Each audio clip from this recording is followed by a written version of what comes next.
प्रायोजक हैं रोजगार डेवलपर्स। नमस्कार, स्वागत है आपका उत्तराखंड बुलेटिन में। मैं हूं आपके साथ सुहानी बहुगुना। बुलेटिन की शुरुआत से पहले एक नजर इस वक्त की हेडलाइंस पर। अब हर विधानसभा क्षेत्र में होगी विधायक खेलकूद प्रतियोगिता। गेम चेंजर योजना की समीक्षा के दौरान मुख्यमंत्री धामी ने दिए निर्देश। अगले 3 दिन उत्तराखंड में पहाड़ से मैदान तक बदलेगा मौसम। बारिश और ओलावृष्टि का ऑरेंज अलर्ट जारी। मशहूर अंग्रेजी लेखक बिल एटकिन का देहरादून के एक अस्पताल में निधन। हिंदू रीति रिवाज के साथ हरिद्वार में किया गया अंतिम संस्कार। 26 अप्रैल को उत्तराखंड दौरे पर रहेंगे केंद्रीय मंत्री अमित शाह। सहकारिता विभाग की लेंगे बैठक। रुड़की गंग नहर पटरी पर पुलिस मुठभेड़ में बदमाश के पैर में लगी गोली, दूसरा हुआ फरार। पुलिस ने घायल बदमाश को अस्पताल में कराया भर्ती। हेडलाइंस के बाद चलिए अब जानते हैं खबरों को विस्तार में। भारतीय सेना सूर्य देवभूमि चैलेंजिंग प्रतियोगिता का शुभारंभ आज यानी शुक्रवार को सुवास नेलांग घाटी से किया जाएगा। भारतीय सेना और उत्तराखंड पर्यटन विभाग के सहयोग से एक ऐतिहासिक यात्रा की शुरुआत कर रही है, जो कि गढ़वाल क्षेत्र में रोमांचक गतिविधि, स्थानीय धरोहर और सतत विकास को एक नवीन ऊर्जा प्रदान करेगी। I'm Colonel Shantanu, CEO Garhwal Scouts. We all have gathered here for conduct of Surya Devbhoomi Challenge 2025. This challenge consists of 182 kilometers of trail route, cycle route and road running, which is spread over a period of 3 days. So in day 1 we will be conducting cycling from Nilong to Bhatwari, covering a distance of 105 kilometers. Thereafter in day 2 we will be covering a distance of 36 kilometers, which will comprise of 24.5 kilometers of trail running and 11.5 kilometers of road running. Thereafter we will take these participants to the start point of day 3, which is Guttu. So day 3 comprises of 41.3 kilometers, which is the toughest part of this challenge.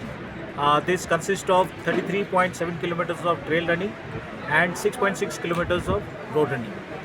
This adventure activity is aligned with the government policy on vibrant villages and development of border areas.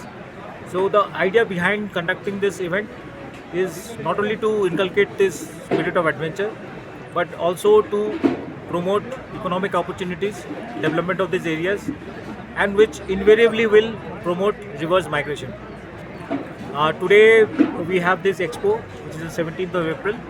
Thereafter tomorrow we'll have this opening ceremony from Nilong. Thereafter we'll start off with day 1, and thereafter we'll finish the event on 20th, that is our Sonprayag, where we'll terminate the event with the closing ceremony. So this challenge has been worked out deliberately. It is one of the toughest challenges in India, and total participation who are participating in this event is 140, out of which 65 are civil participants, which includes 7 females and 3 individuals who are over 60 years of age, and it also includes 75 service participants.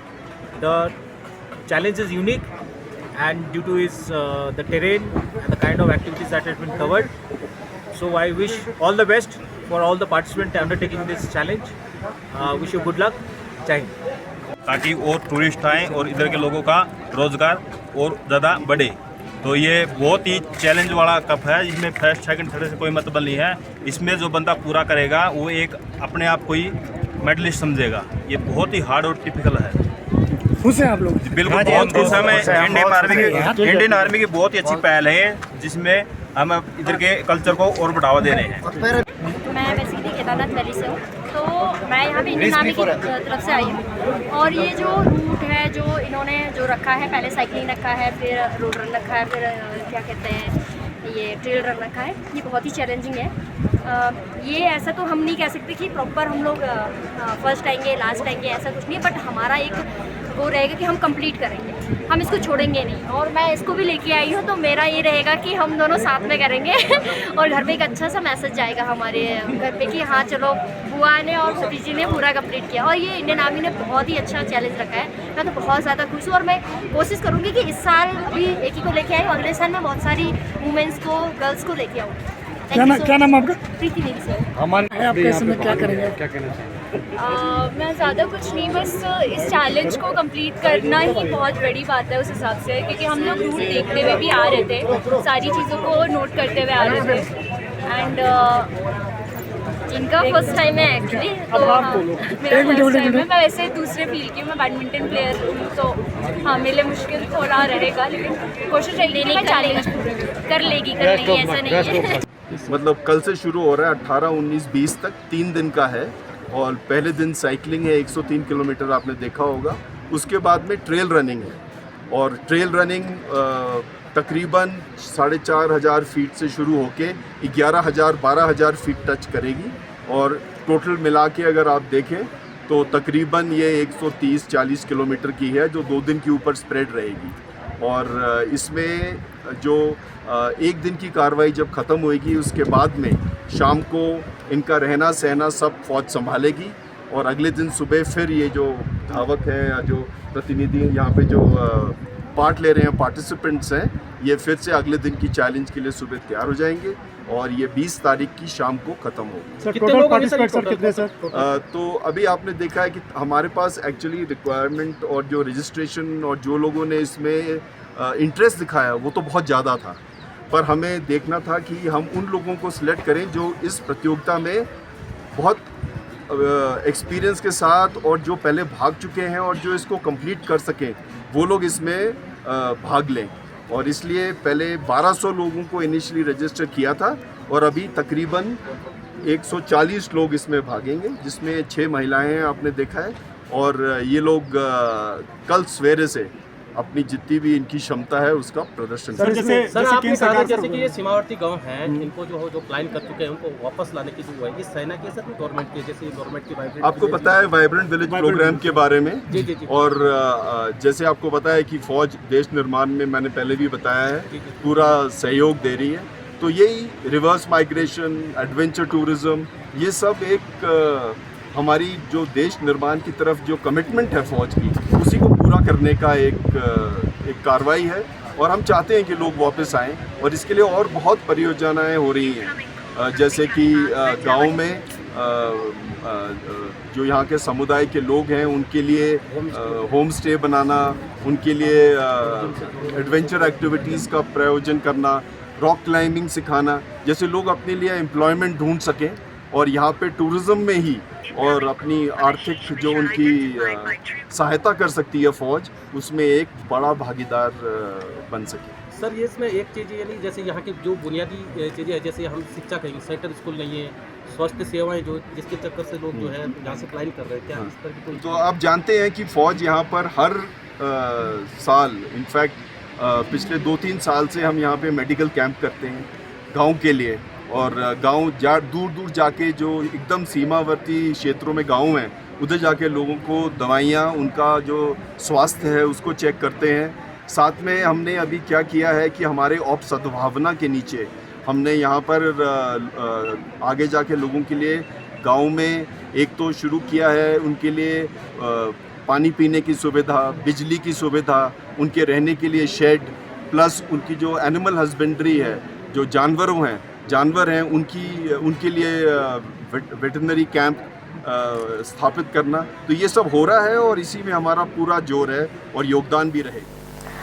Chardham यात्रा को लेकर Uttarakhand police की तैयारियां तेज हो गई हैं। बात करें चमोली की, तो यात्रा के दौरान कोई सड़क दुर्घटना ना हो, इसके लिए चमोली यातायात पुलिस ने बद्रीनाथ राष्ट्रीय राजमार्ग पर साइन बोर्ड लगाए हैं ताकि यात्रा मार्ग पर सुरक्षा व्यवस्था को मजबूत किया जा सके। वहीं चमोली एसपी सर्वेश पवार ने बताया कि सड़कों पर पुलिस पर्यटक चौकियों की संख्या बढ़ा दी गई है। कि जनपद में 4 मई को श्री बद्रीनाथ जी के कपाट खुलने वाले हैं। यात्रा के मद्देनज़र हम लोगों ने पुलिस के स्तर से जो भी व्यवस्था करनी थी उसकी तैयारियां पूरी कर ली गई हैं। हमने मार्ग पर इस बार जो है जो हमारी पुलिस पर्यटन चौकियां होती हैं उनकी संख्या बढ़ाई है। इसके अलावा हमने जो जल पुलिस और SDRF की टीम्स भी इस बार जनपद में बढ़ाई है। इसके अलावा जो भी ट्रैफिक प्लान है वो ट्रैफिक प्लान हम लोगों के द्वारा तैयार कर लिया गया है। पार्किंग स्थान जितने भी हैं उन्हें चिन्हित कर लिया गया है और अतिक्रमण जो बीच में यात्रा मार्ग पर जहाँ अतिक्रमण है, अतिक्रमण हटाने का भी अभियान हम लोगों के द्वारा स्टार्ट कर लिया गया है। तो मैं आशा करता हूँ कि जो इस बार की यात्रा होगी वो यात्रियों के लिए सुगम होगी। चारधाम यात्रा को लेकर सरकार ने भी अपनी पूरी तैयारी कर ली है। इस बीच कैबिनेट मंत्री सतपाल महाराज ने चारधाम यात्रा की तैयारियों को लेकर अपने बयान में कहा कि अब तक 16 लाख से अधिक श्रद्धालुओं ने केदारनाथ, बद्रीनाथ, गंगोत्री, यमुनोत्री और हेमकुंड साहिब के लिए पंजीकरण कराया है। चारधाम यात्रा की हमारी तैयारी है और यमुनोत्री, गंगोत्री के पट 30 अप्रैल को खुलेंगे। उसके बाद केदारनाथ धाम के कपाट 2 मई को खुलेंगे और बद्रीनाथ का धाम के कपाट जो हैं वो 4 मई को खुलेंगे और हेमकुंड साहब के कपाट 25 मई को 2025 को श्रद्धालुओं के लिए, दर्शनार्थी उनके लिए खोले जाएंगे। तो ये जो है इस समय काफी हमने जो है प्रबंध किया है और करीब हमने 12 करोड़ 75 लाख की राशि जो है मुक्त की है सभी जिलों के लिए जो वो 4 धाम में पड़ते हैं। और इसके साथ साथ अभी हमारे पास जो पंजीकरण हुआ है ये यमुनोत्री धाम में 2,97,097, गंगोत्री धाम में 2,89,774, केदारनाथ धाम में 5,51,745, बद्रीनाथ धाम में 4,84,480। ये कुल मिलाकर के और हेमकुंड साहब में 23,494। ये कुल मिलाकर के 16,19,190 श्रद्धालुओं ने अपना पंजीकरण कराया है। हम सभी से आग्रह करेंगे कि डॉक्टर से परामर्श करने के बाद, अपने स्वास्थ्य की जानकारी प्राप्त करने के बाद और पूरा प्रिकॉशंस लेने के बाद यात्रा करें और जो हमारे नियमावली है उनको फॉलो करें। नियमावली को तोड़ने का वो ना करें, प्रयास ना करें, उससे हमारा जो है यात्रा जो है प्रभावित होती है। खबरों का सिलसिला आगे भी जारी है। फिलहाल रुकेंगे एक छोटे से ब्रेक के लिए।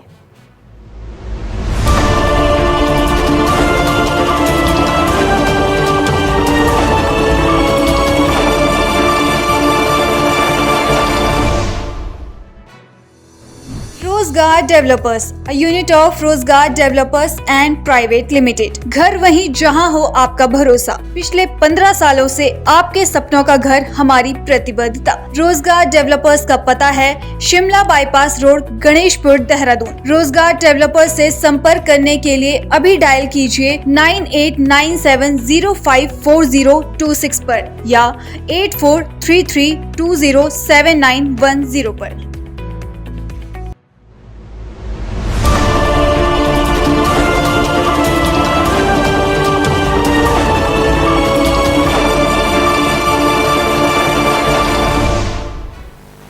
ब्रेक के बाद आपका बुलेटिन में फिर से स्वागत है। खबर राजधानी देहरादून से है, जहां ऊर्जा निगमों के कार्मिकों ने स्वागत एवं अभिनंदन कार्यक्रम आयोजित किया। इस कार्यक्रम में शिरकत करने पहुंचे मुख्यमंत्री पुष्कर सिंह धामी का पुष्प और फूल मालाओं से स्वागत किया गया। ऊर्जा विभाग समेत अनेक विभागों के प्रमुख सचिव श्री मीनाक्षी सुंदरम जी और संयोजक उत्तराखंड विद्युत अधिकारी कर्मचारी संयुक्त संघर्ष मोर्चा के संयोजक और जिनसे मेरा बहुत पहले से काफ़ी पुराना परिचय है श्री इंसारुल हक जी और ऊर्जा निगम के हमारे सभी वरिष्ठ अधिकारीगण, हमारे UJVNL के MD श्री संदीप सिंघल जी और सभी निगमों से आए हुए सभी अधिकारीगण, सभी कर्मचारीगण, मैं सबसे पहले तो आप सभी का आज यहाँ पर पहुँचने पर मुख्य सेवक सदन में आप सभी का अपनी ओर से स्वागत करता हूँ, आप सबका अभिनंदन करता हूँ।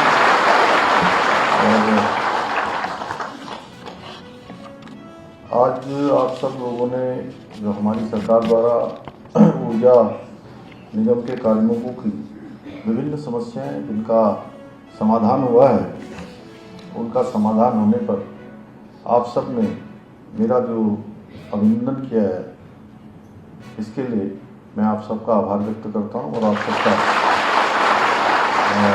सभी का मैं भी अभिनंदन करता हूं। मेरी तरफ से आप सबका अभिनंदन।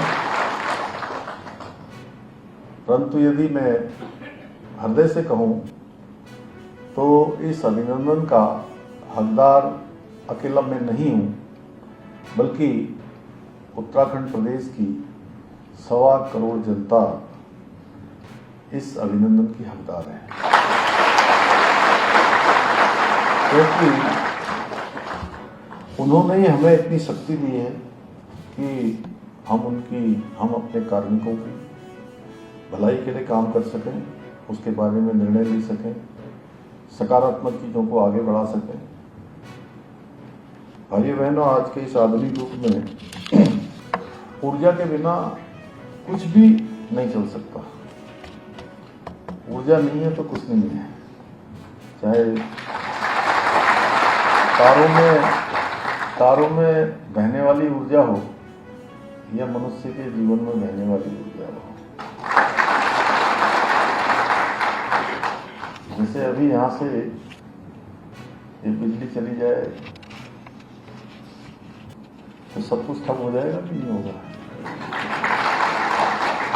ये हमारे जो कैमरे से बनाने वाले हैं ये भी ठप हो जाएंगे, इनका भी ठप हो जाएगा। इनका इंटरनेट है, कई बार मैं देखता हूँ, यहाँ तो नहीं, लेकिन मीनाक्षी जी जहाँ ऑटोमेटिक सिस्टम नहीं है, जब मैं गांव में होता हूँ तो बिजली चली जाती है तो वो इंटरनेट भी ठप हो जाता है, क्योंकि उससे वो जो ऊपर वो लगा रहता है ना, ट्रांसमीटर क्या होता है, नहीं छोटा वाला वो एंटीना जैसा, रिसीवर या वो क्या बोलते हैं उसको, हाँ,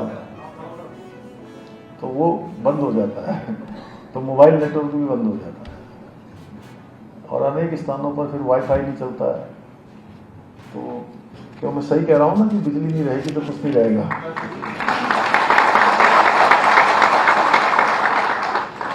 उत्तराखंड जैसे पर्वतीय राज्यों में शहरों से लेकर सुदूर पर्वतीय गांवों तक बिजली पहुंचाना एक बहुत अपने आप में बहुत कठिन कार्य है, और मैं कहूँ कि बहुत चुनौतीपूर्ण कार्य है। एक बार विद्युतीकरण करने के बाद भी अलग अलग मौसम में अलग अलग प्रकार की चुनौतियों का सामना करना पड़ता है।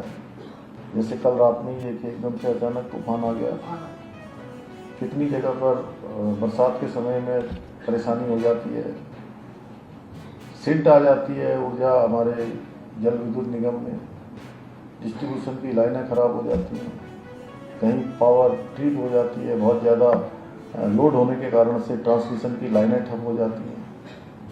तो अनेक प्रकार की चुनौतियों को हम सब लोग उसका सामना करते हैं, लेकिन फिर भी ऊर्जा निगम में आप सभी अधिकारी कर्मचारीगण, चाहे वो भीषण गर्मी हो या कपकपाती हुई ठंड या बारिश हो, बर्फबारी हो, प्रत्येक परिस्थिति में प्रदेश की जो ऊर्जा व्यवस्था है उसको बनाए रखने के लिए तत्पर रहते हैं और लगातार आप सब प्रयास करते हैं।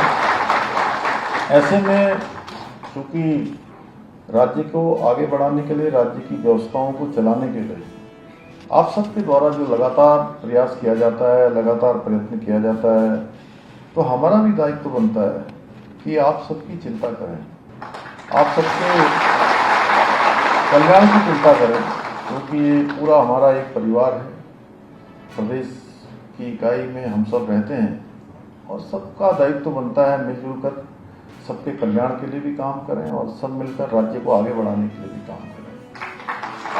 इसलिए आप सभी की मांगों के अनुसार हमने न केवल समयवत वेतनमान की व्यवस्था लागू की, बल्कि नई भर्ती पर मिलने वाली इनिशियल इंक्रीमेंट की व्यवस्था को भी पुनः बहाल करने का कार्य किया है।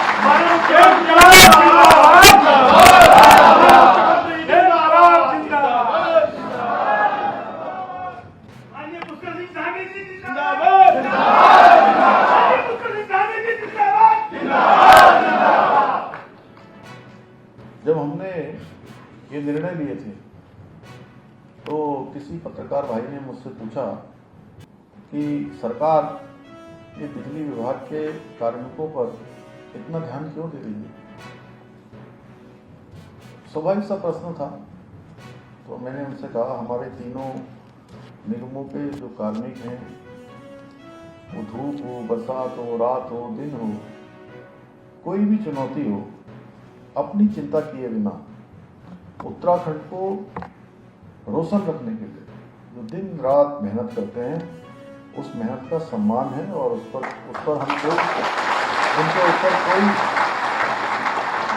उनके ऊपर हम कोई एहसान नहीं कर रहे हैं। हमारा ये निर्णय राज्य के तीनों ऊर्जा निगमों में जो हमारे काम करने वाले सभी लोग हैं, उनका मनोबल ऊंचा रखने के साथ साथ उन्हें और